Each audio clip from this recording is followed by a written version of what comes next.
Hi,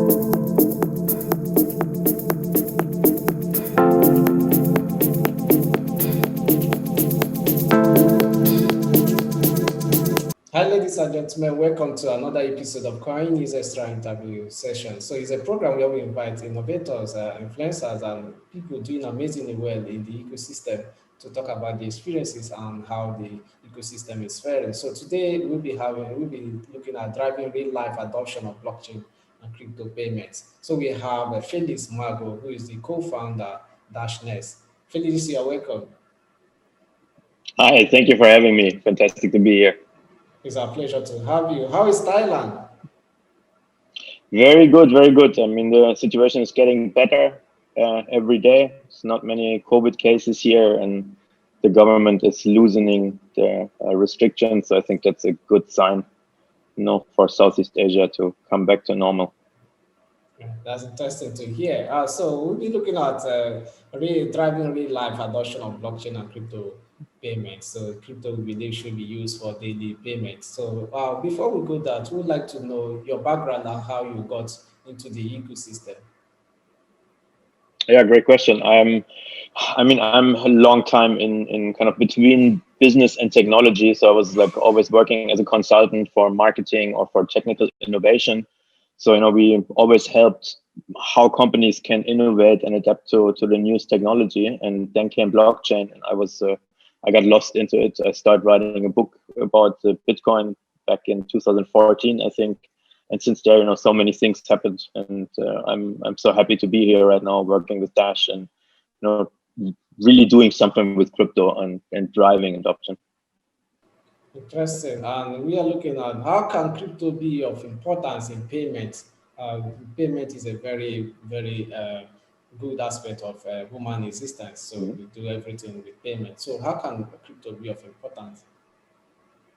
Yeah, sure. So maybe let me start. I'm the co-founder of Dash Next, which is one part of the Dash network. Dash stands for digital cash. So really, we are, very, very focused on driving real world adoption and, enabling payments all over the world with cryptocurrency.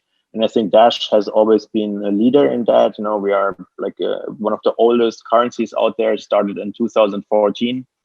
And, it's cumbersome because you have to integrate so many partners, you have to explore so many industries and bring in place so many different things. For example, crypto to fiat gateways, payment processors, and everything in order to make a crypto payment really feasible and work, and that you create a feasible use case for the merchants you're working with. And I think we have managed that over the last 6 years, very, very successful, and entered many industries, different countries. And maybe another word, so I said Dash is a decentralized network. I said I'm the co-founder of Dash Next, which is really responsible for marketing, business development, adoption, and partnerships, with a focus here on Asia, but really with a global scale of things we do.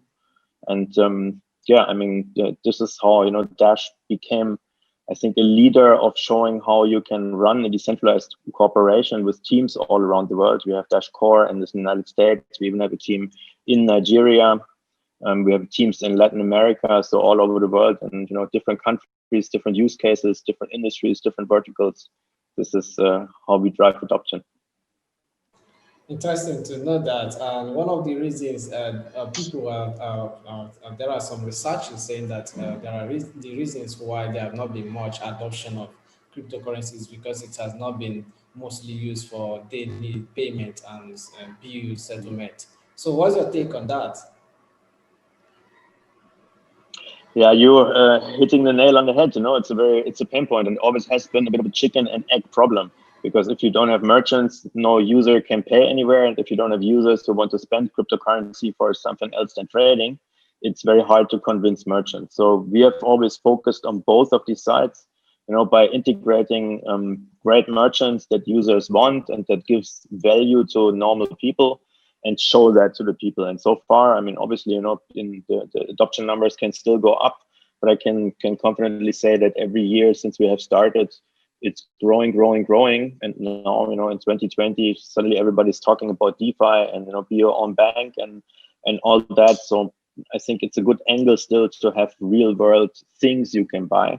When we started here in Asia, actually we started by growing a merchant ecosystem in Thailand that was very, very grassroots driven, very bottom up, where we convinced individual merchants to accept crypto payments. And it's a very sustainable ecosystem so far. So we have like quite a nice ecosystem in Bangkok, especially in Thailand, where you have restaurants, hotels, guides, or personal trainers, so everything you can imagine for a cool holiday. And like that, there's other countries with similar strategies. Interesting. So you've been able to address some part of it. How is Dash Next addressing the issue of crypto payment? Are there strategies that you have in place? Are there ways you have been achieving all this?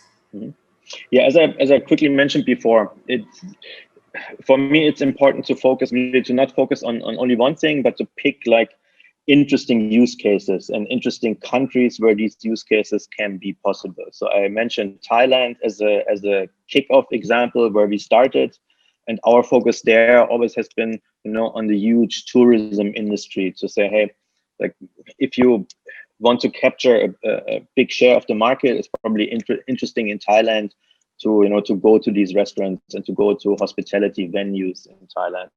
Now we just have kicked off Dash Philippines, where a very interesting use case is remittances, because so many Filipino people work abroad.